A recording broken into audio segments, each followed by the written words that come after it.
ഒരു സ്പെഷ്യൽ ചിക്കനാണ് ഉണ്ടാക്കാൻ പോകുന്നത്. അതായത് അതിൽ അധികം മസാലകളൊന്നുമില്ല, എല്ലാം ചതച്ചാണ് ഉണ്ടാക്കുന്നത്. ഉള്ളി, പച്ചമുളക്, ഇഞ്ചി, വെളുത്തുള്ളി, കരിവേപ്പില, പിന്നെ തേങ്ങ ഇങ്ങനെ ചുട്ടത്. നമുക്ക് ഈ ചുട്ട തേങ്ങ അത് ചതയ്ക്കാം, അത് ചതച്ച് മാറ്റി വയ്ക്കാം. എണ്ണ ഒഴിച്ചു, കടുക് പൊട്ടിക്കാം. കടുക് പൊട്ടി തുടങ്ങി അതിലേക്ക് നമുക്ക് ഇതൊക്കെ ഇടാം.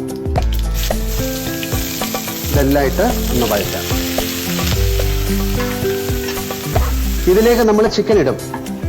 ഞാനൊരു 1/2 കിലോ ചിക്കനാണ് യൂസ് ചെയ്തിരിക്കുന്നത്.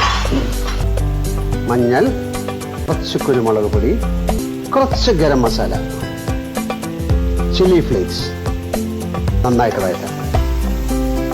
കുറച്ച് ഉപ്പിടാം, നല്ല മണം. ചതച്ച് വെച്ചിരിക്കുന്ന തേങ്ങ ഇടാം.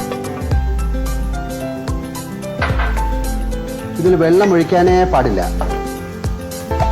നന്നായിട്ട് ഇളക്കിയിട്ട് നമുക്കിത് അടച്ചു.